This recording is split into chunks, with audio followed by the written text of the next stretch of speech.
Hi, welcome to Advantage Horsemanship TV. On today's show, we're going to be talking about leads and lead changes. So make sure to stay tuned. We'll be right back. Scott Purdom here. I'd like to explain the Bitless Halter. It's got many great features, from a thin, stiff rope that gets horses off of pressure quickly and easily. It has a twisted pole piece that does the same thing. The snap, once you size it once to your horse, it makes it easier for you to take on and off. But the piece that really makes this product set apart from others is the strap that goes underneath the chin. What this does when you tie the reins to it, it works as leverage, pulls down over the top part of the nose, works exactly like a bit does. So if you want to go bitless, this is the tool for you. Welcome back. Today we're going to be talking about leads and lead changes, what your leads are, and then how to be able to get them changed on the fly. Several shows back we actually used this horse for an episode that we did on leads. He gave us a little bit of trouble. He wanted to kind of run off a little bit, get a little fast. Then he wanted to kind of kick out and buck a little bit. He really did a good show for us to understand, you know, sometimes even when we're trying to work on leads, the attitude comes in. We had to work through that. So I thought he'd be a good horse to use again for this episode, talking about the leads again and then how to get them changed, while cantering. Now, he's never done lead changes before, so, you know, I don't expect him to be perfect. I expect him to give me trying today. He's got to try for me a little bit. A couple of things, though, before we get going into the lead changes, we have to understand our leads. We have to make sure that we know which lead we're on when we pick up the canter. Sometimes we think we do, but sometimes we don't always feel it. It's really a good thing if you can feel it, okay? When you look down and you can be able to tell what lead you're on, if you look down and you see the front leg, you know, which front leg is coming out farther, that's the lead you're on. That's good that you can tell it that way, but if you can really feel the change or feel what lead you're on, it'll really help you a lot. Because the biggest thing, you don't want to be kind of crouched over the horse looking at the leads, because it then makes the horse a little bit, have a harder time picking up the lead. The horse needs to use its rear end when it starts to pick up a canter. It needs to push off. Some horses make it a little bit difficult where they use their front end to kind of drive themselves or pull themselves along, and it makes it a lot more difficult to get a lead change. So before you actually do a lead change on your horse, you need to figure out how your horse picks it up. If your horse picks up by the front end first and kind of pulls itself along, that means it's usually a little bit front end heavy, and you need to get that horse back on its rear end before you even think about doing lead changes. Okay, so make sure that you get that horse using its butt first before you even think about a lead change. So you also need to be able to ride comfortably in the canter. If you kind of bounce around up there, it's going to be very difficult for the horse to understand when you're asking for a lead change. It can be very difficult balance-wise for the horse as well. If you're kind of bouncing around, the horse has to kind of really work a lot harder to keep you on top of them. So you need to make sure that you're very smooth when you're riding the horse. So let's go ahead and get started. I do need to warm this horse up a little bit before we get going, so I'm just going to show you a couple things the horses need to start to know before you get into a lead change and picking up the leads.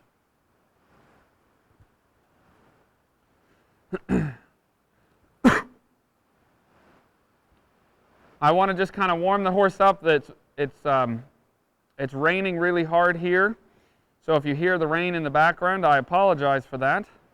But it's raining really hard here, so the snow's falling off the roof that we've had. Junior, you need to wake up a little bit, buddy. I want to get this horse just moving around a little bit easier. He gets a little stiff in the beginning, hasn't been ridden in a while.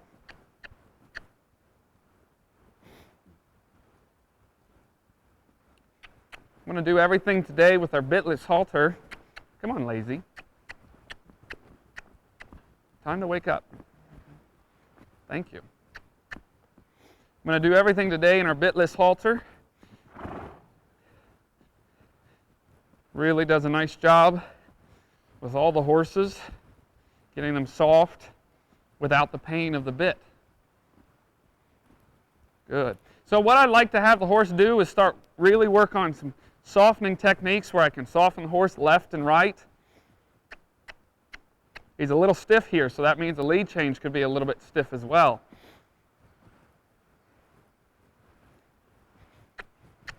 There we go. So I want to really get a horse that's nice and soft.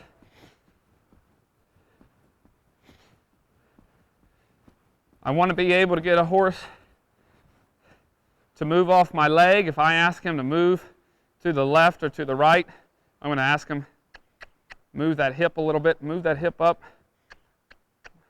So I want that hip to move around.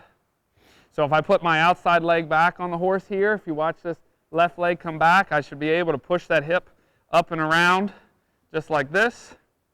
If I want him to push it around this way, put that leg back. He's being very lazy today. I want to see if I can get him off my leg and side pass him a little bit. He's not very good at this. There we go. He gets a little bit lazy there. He doesn't have to do it really fast. I just want him to get off my leg. That's better. That's better. Now we're starting to wake up. All right, Junior.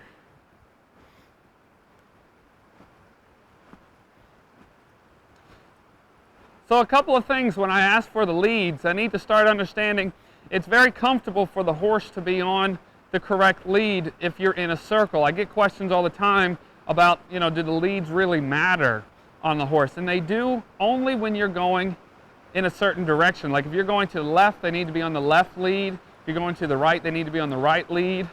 It is good to practice to be on the wrong lead for other reasons. We're not going to kind of get into that today. We're just going to talk about, the correct lead to be on.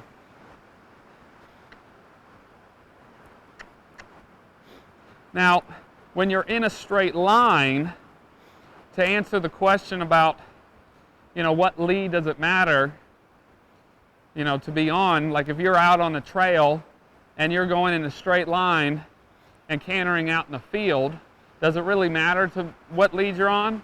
No, it doesn't. If you see that you're going to be turning to the right at a canter as you're going down the field, up the field, you're going to need to then probably pick up the right lead, so that way it makes it easier for the horse to turn right. Or if you turn left, make sure you're on the left lead.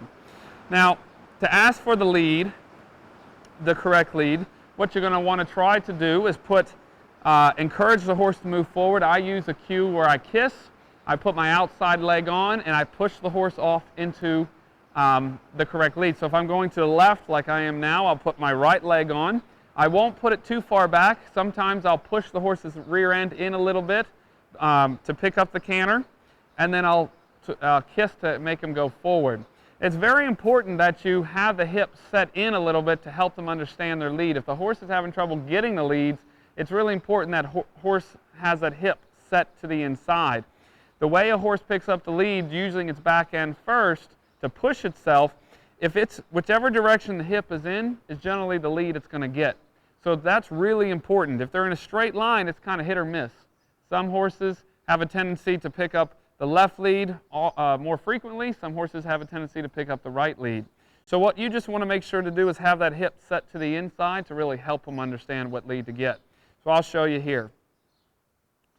So as I'm walking, I might set the hip to the inside just a little bit, and then ask them to pick up the left lead. Well, that was fun. Now the energy comes out. Now if they spook at the door, like I said, there's been snow falling off the roof, and that's what just kind of happened there.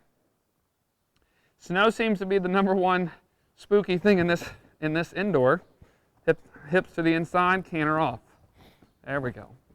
Now, if you're sitting at home and you're still a little unsure about leads and so forth, if you're watching this horse canter, here's the best way to figure it out.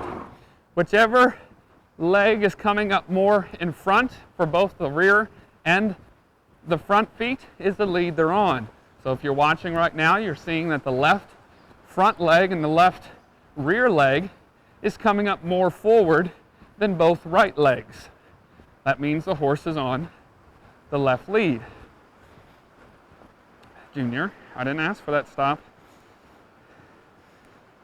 We're going to change directions. I want you to back up a little bit more, buddy. Thank you. You're being a little lazy, and There we go. So if you're looking now, the horse is on the right lead.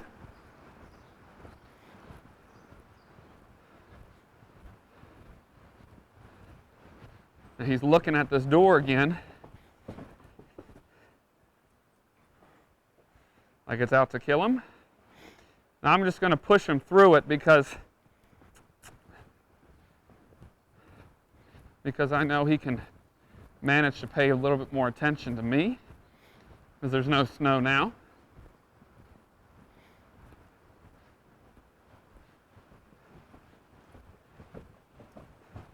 Now that's enough, Junior. Get over here. Thank you. Now I allow a horse to be afraid in the beginning. Okay, if something really happens, you're allowed to look at it and try and figure their way through it. But if the horse starts to really just keep up at it when I know that they can get over it, I'll go ahead and push a little harder. So right here, he wants to break on me and pay attention to that door. So let's just come back around here to this door again. We want to get into these lead changes here, Junior. You got to pay attention. Thank you.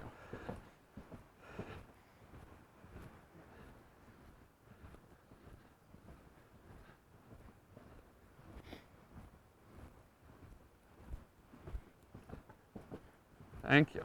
That's better. Oh. Thank you. Good boy. Okay, so that was the right lead that we were on. I wanted to spend a little bit of time there just making sure I'm over that door and that he's not going to spook at it as much anymore.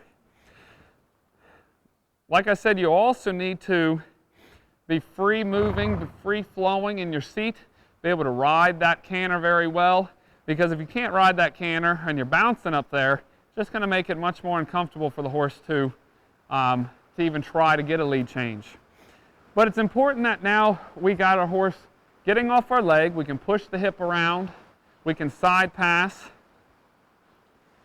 These things right here are going to be kind of the most influential things to be able to get the horse to pick up and do a lead change. Okay? When a horse does a lead change, what it basically is just a shift in balance. And so the horse has to be able to, in stride, shift that balance, push over to the other lead, which they know naturally how to do. But sometimes when it's a cued thing, they tend to mess up from time to time. So let's go ahead and give it a try. Again, this horse has never had it done, never done a lead change before, so we're going to see whether or not, how he does. Some horses get it in the front and not in the back. Some horses get it in the back and not the front. And some horses just don't get it at all. Depending on the case, how I like to start it, and there's several different ways to do this, okay?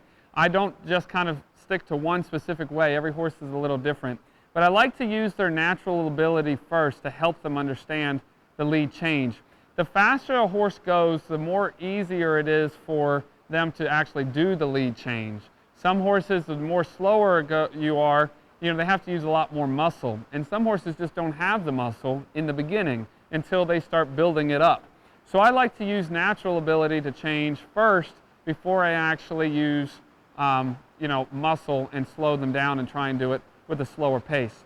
Again, today in a half-hour show, do I expect to get this horse doing all its lead changes perfect? Absolutely not. But we're going to go ahead and give it a try to see what we can kind of get done. So let's go. We're going to try it first. I'm going to pick up the canter. What I'm going to do is I'm going to push the canter out a little bit more, a little faster here.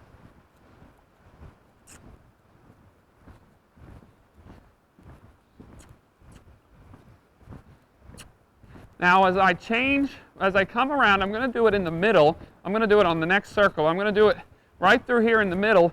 I'm going to ask for a straight line, and I'm going to just help change the balance on the horse. And I'm going to push like I'm side passing or pushing the hindquarters in to help change the lead. So here we go. 3, 2, 1. Now he didn't want to change. I'm going to keep pushing him a little bit. No, still wanting to get the wrong lead. Thank you. That's okay.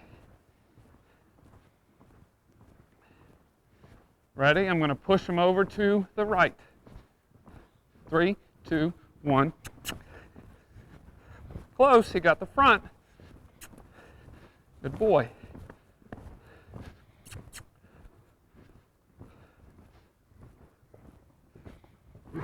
I don't want him to anticipate a turn every time, so I'm going to just canter off.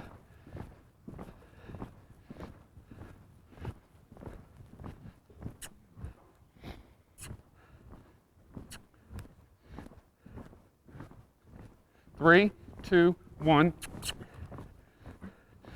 Side pass him over. Thank you.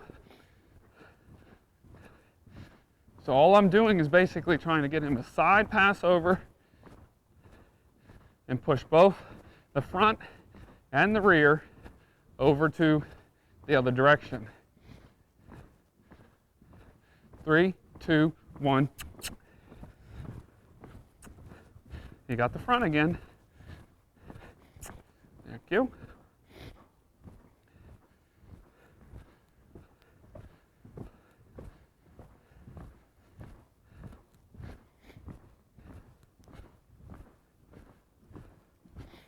I'm going to help him out by speeding him up this way a little bit more if we can.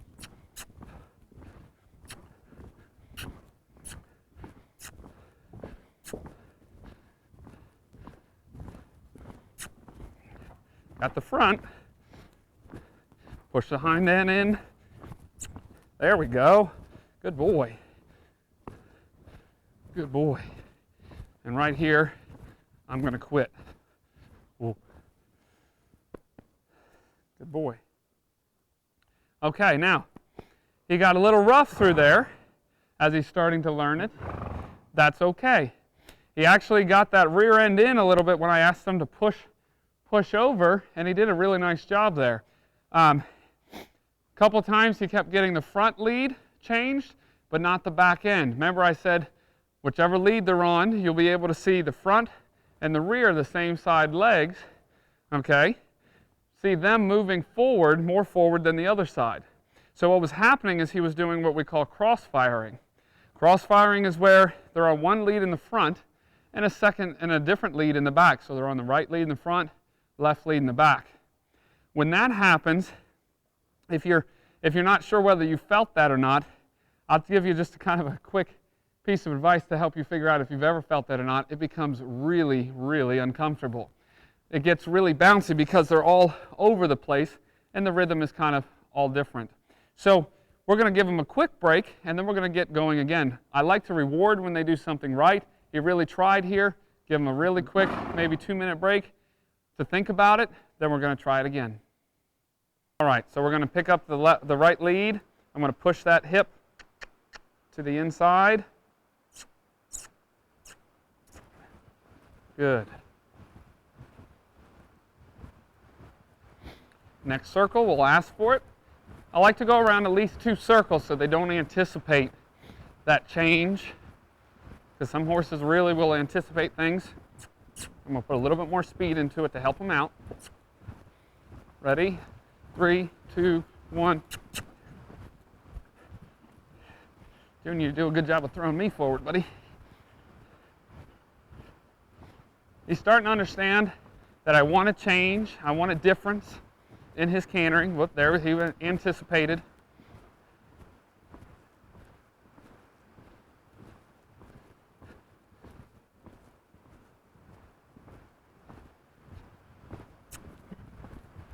Good boy. Now there was a good one. Ooh.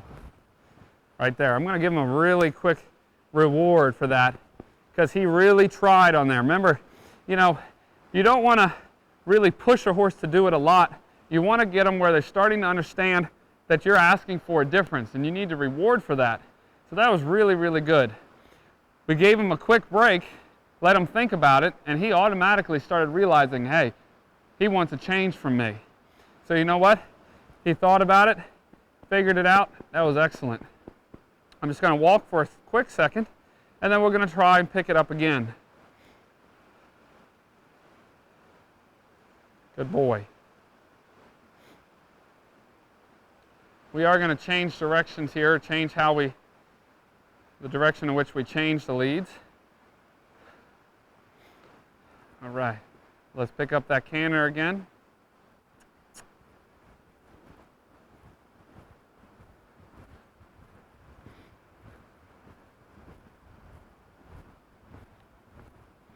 I'm going to put, he's having a little bit more trouble switching this direction, so we'll put a little bit more speed into it to help him.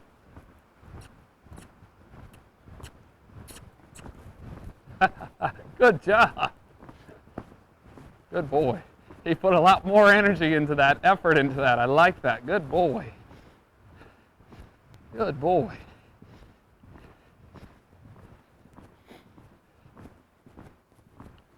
All right, here we go.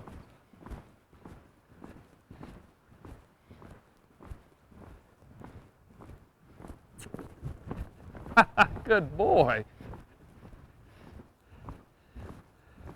Cool. Good boy. Now that was really cool. Both ways, he really put a lot more effort into that. And you know what? I'm very, very happy with that. For his first time ever really trying, the fact that he's putting that much effort into it, you really have to give it to him and hand it to him that, you know, he's looking for the right answer. Is I might just pick up a normal canter and just put him on a loose rein and just let him canter for a second. It's a good time to really work on your seat, work on really riding properly. I keep my feet underneath me. Don't anticipate. Keep my feet underneath me. Move my hip along with the horse. Sit up nice and tall. Work on that seat, that balance, that posture. Good. All right, we're going to do a lead change now. I can feel he knows it. He knows it's coming. So that means he's going to try, I hope anyway. Good boy.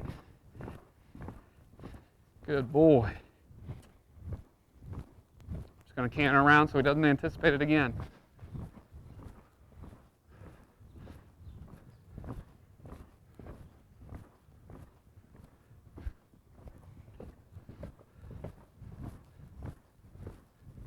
You do want to use, when you're doing this, you do want to use a little bit of anticipation.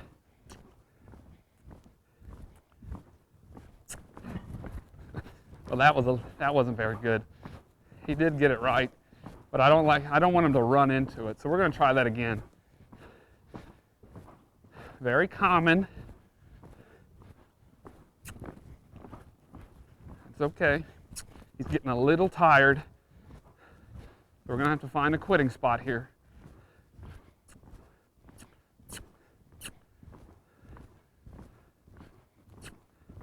This can take a lot out of them doing it, so make sure to give them the time.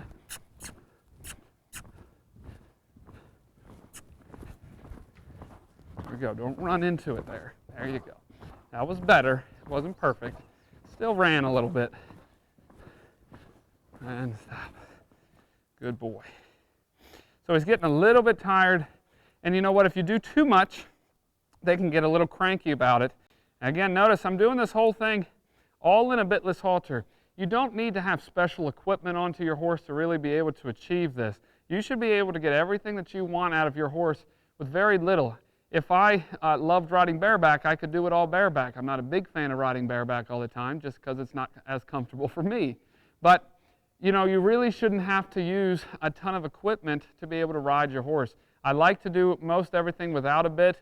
Doesn't mean I won't ever use a bit again. It just means that sometimes I like to do most of my work without one. Some horses maybe pull on it a little bit more, so then I'll go to a bit if I need to. But this is kind of where I like to end my sessions. This horse has really come a long way. This horse has really done a nice job trying for me. That's the big thing you guys got to remember. When a horse tries for you, you need to give it to them. That's all you're looking for. Don't look for perfection. He'd messed up a couple of times. That's okay. He tried for me. For his first learning time, within a half-hour session, I think it's excellent. So make sure that you guys really practice this at home, work on the side passing, the bringing the hips in and so forth, and I think you'll have great success at home. So thanks again for watching Advantage Horsemanship TV, and we hope to see you right here next week.